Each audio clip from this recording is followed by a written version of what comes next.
Hello everyone, this is आके knowledge exam में आप सभी का फिर से स्वागत है।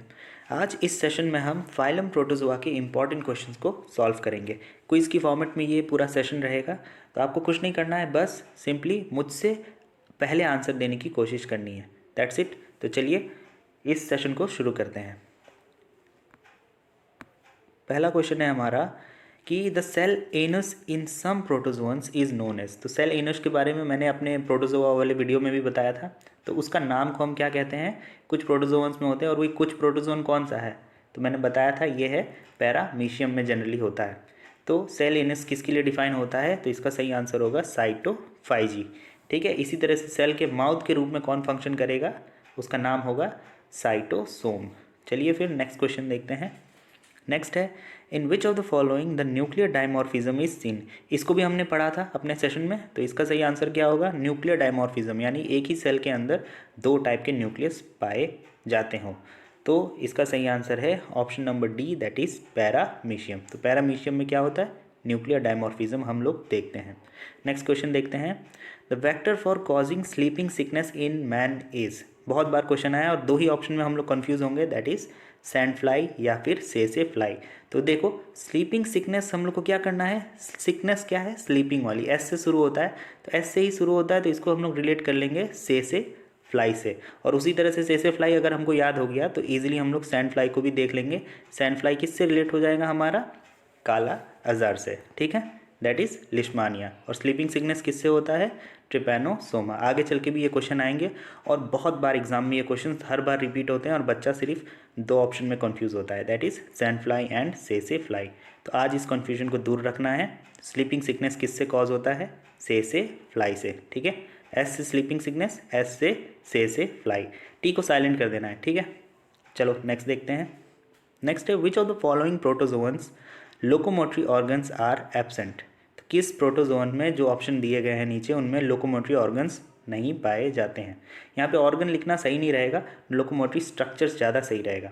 ठीक है, तो इसका सही आंसर क्या होगा, याद करो जब हमने प्रोटोजोआ के सेशन में पढ़ा था कि उनके क्लास को किस बेसिस पर डिवाइड किया गया है, लोकोमोटरी स्ट्रक्चर्स के बेसिस पर ही डिवाइड किया गया है। तो एक क्लास उसमें थी जिसमें लोकोमोटरी स्ट्रक्चर पाया ही नहीं जाता था, तो उसका सही आंसर है स्पोरोजोअन्स। ऑलराइट, तो ये इस तरीके से हम लोग को क्या करना है उस सेशन में, मतलब जितने भी पॉइंट्स थे, जितने भी वर्ड्स थे प्रोटोजोअन के, आप वीडियो को जब देखेंगे मेरे डिस्क्रिप्शन में मैंने उस लिंक को डाला है, तो आप देखेंगे कि हाँ हर वर्ड अपने आप में क्या है, क्वेश्चन है। ठीक है, तो उस वीडियो को आपको अगर देखने की इच्छा हो तो लिंक में जाकर आप देख सकते हैं, डिस्क्रिप्शन के अंदर मैंने लिंक को मेंशन किया है। चलिए नेक्स्ट क्वेश्चन देखते हैं।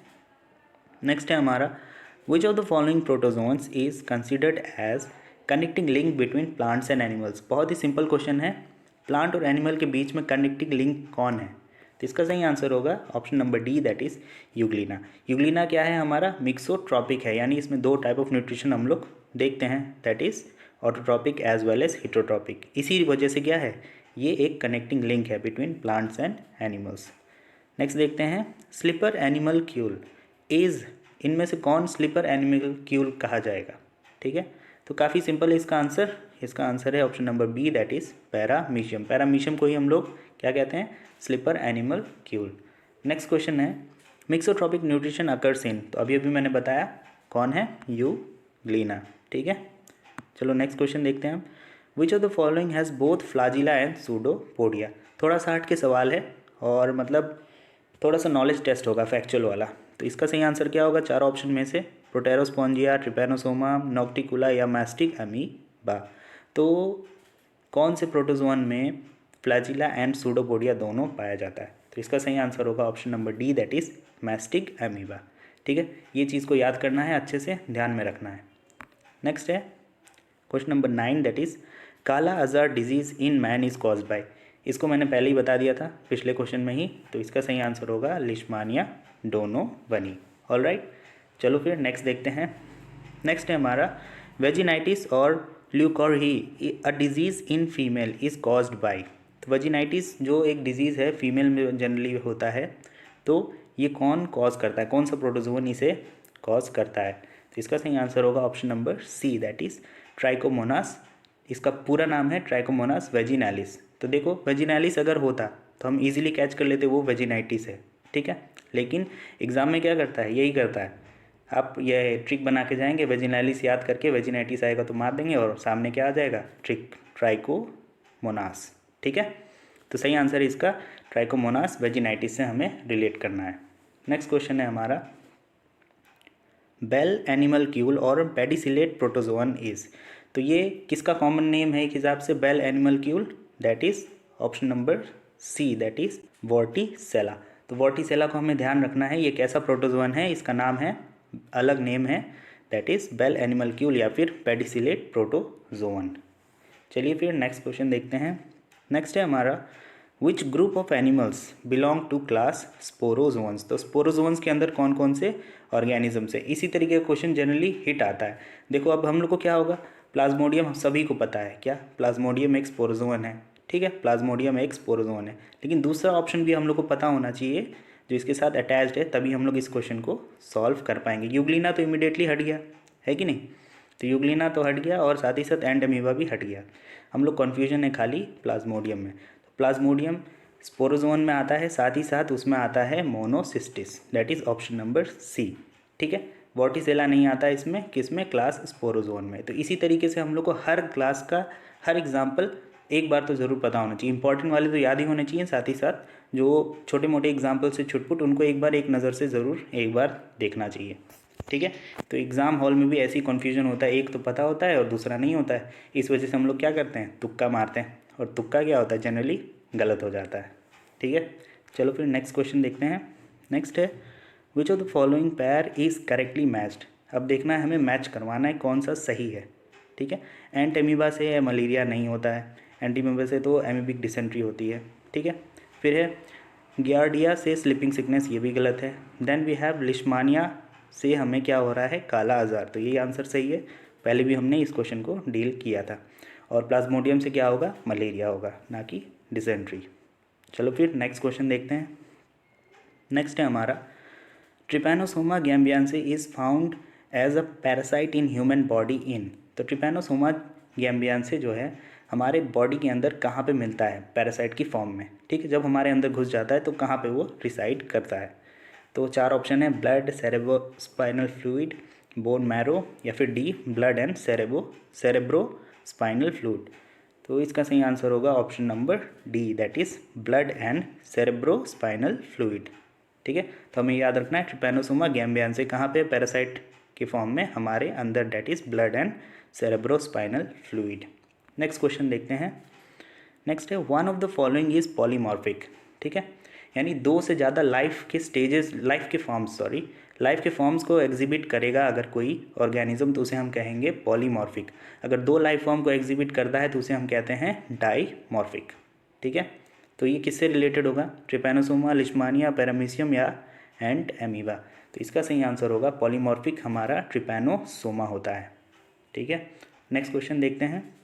One of the following is intracellular parasite, तो इस इंट्रासेलुलर के कॉन्सेप्ट को भी मैंने पहले भी एक्सप्लेन किया है कि सेल के अंदर होगा इंट्रा, ठीक है, इंटरसेलुलर क्या होगा, दो सेल के बीच में, लेकिन सेल के अंदर कॉन्सेप्ट क्या है, इंट्रासेलुलर। तो ये है हमारा option number D, that is Plasmodium. ठीक है, तो इंट्रासेलुलर पैरासाइट कौन है, प्लाज्मोडियम। अब प्लाज्मोडियम कैसे है, तो प्लाज्मोडियम ही से हमको मलेरिया होता है, और मलेरिया वाला कॉन्सेप्ट में जब हम लोग स्टडी करते हैं, प्लाज्मोडियम के डीप से पढ़ते हैं, तो हम लोग ये देखते हैं कि प्लाज्मोडियम क्या है, ब्लड सेल्स के अंदर घुसता है, तो वो कैसा पैरासाइट हो गया, इंट्रासेलुलर, सेल के अंदर वाला। ठीक है, चलिए फिर नेक्स्ट देखते हैं। नेक्स्ट है, which of the following protozoans reproduce sexually through syngamy. अब सिनगैमी के प्रोसेस से कौन सा प्रोटोजोन रिप्रोड्यूस करता है, तो चारों क्लास हमने देखा था, तो एक ही क्लास था उसमें जो सिनगैमी के थ्रू रिप्रोडक्शन करता था। ठीक है, कौन सा क्लास था, option number B, that is sporozoan में हमने देखा था कि उनमें क्या हो रहा है, सिनगैमी हो रहा है। इसी तरीके से सीलिएट में हमने देखा था क्या होता है, सीलिएट में कौन आता है, पैरामीशियम, पैरामीशियम में क्या होता है, कॉन्जुगेशन होता है। साथ ही साथ जो बाइनरी फिशन भी हमने देखा था। ठीक है, तो प्रोटोजोन को जब हमने डील किया तो ये सारी बातें मैंने तब भी बताई थी। ऑलराइट, नेक्स्ट देखते हैं। आज का लास्ट क्वेश्चन है हमारा, when paramecium was subjected to X-ray its macronucleus degenerated and one of the following stopped, यानी एक्सरे पे हमने क्या किया, पैरामीशियम को एक्सरे डाला एक पैरामीशियन पे, ठीक है, और फिर क्या हमने देखा कि उसका मैक्रोन्यूक्लियस जो है वो डिजेनरेट कर गया, ख़त्म हो गया। तो अब बताना है हमको कि कौन सा फीचर स्टॉप कर गया होगा, रुक गया होगा, ठीक है। 4 ऑप्शन है हमारे पास, तो 4 ऑप्शन देख लो ध्यान से। इसमें एक ट्रिक है जो मैंने अपने प्रोटोजोआ के वीडियो में बताया था, उस ट्रिक को अगर आप लोग कैच कर लेते हैं इस क्वेश्चन का आंसर ईजिली कर देंगे। फिलहाल इस क्वेश्चन का आंसर होगा option number D, that is locomotion, digestion and osmo regulation. याद करो मैंने वीडियो में बताया था कि पैरामीशियम सबसे पहले ये क्या है, न्यूक्लियर डायमॉर्फिज्म शो करता है। इसमें 2 टाइप ऑफ न्यूक्लियस पाए जाते हैं, that is macro and micro nucleus, ठीक है। तो मैक्रो क्या है, सोमैटिक फंक्शंस करता था और माइक्रो रिप्रोडक्टिव फंक्शन में इन्वॉल्व रहता था। तो जहाँ जहाँ रिप्रोडक्शन है वो सब क्या होगा, काम करेगा, क्योंकि माइक्रो न्यूक्लियस तो डिसॉल्व हुआ है, माइक्रो नहीं हुआ है ना। तो रिप्रोडक्शन वाले सारे फंक्शन के काम करेंगे। तो ये तीनों ऑप्शन तो नहीं हो सकते हैं। कौन सा फंक्शन रुक जाएगा, तो जो जहाँ पे रिप्रोडक्शन नहीं है जिस ऑप्शन में, वही फंक्शन क्या होगा, रुक जाएगा। तो काफ़ी इजीली हम लोग क्या कर लेंगे, बेसिक नॉलेज से इसको सॉल्व कर लेंगे, ठीक है। तो यही था हमारा आज का लास्ट क्वेश्चन। तो अंत में thanks for taking this quiz, और अपना स्कोर ज़रूर मेंशन करिएगा। टिल देन अगला वीडियो देखते हैं नेक्स्ट कौन से टॉपिक पे मैं बनाता हूँ, उसी से रिलेटेड क्विज़ भी आएगा। Till then stay safe, God bless you all, thank you.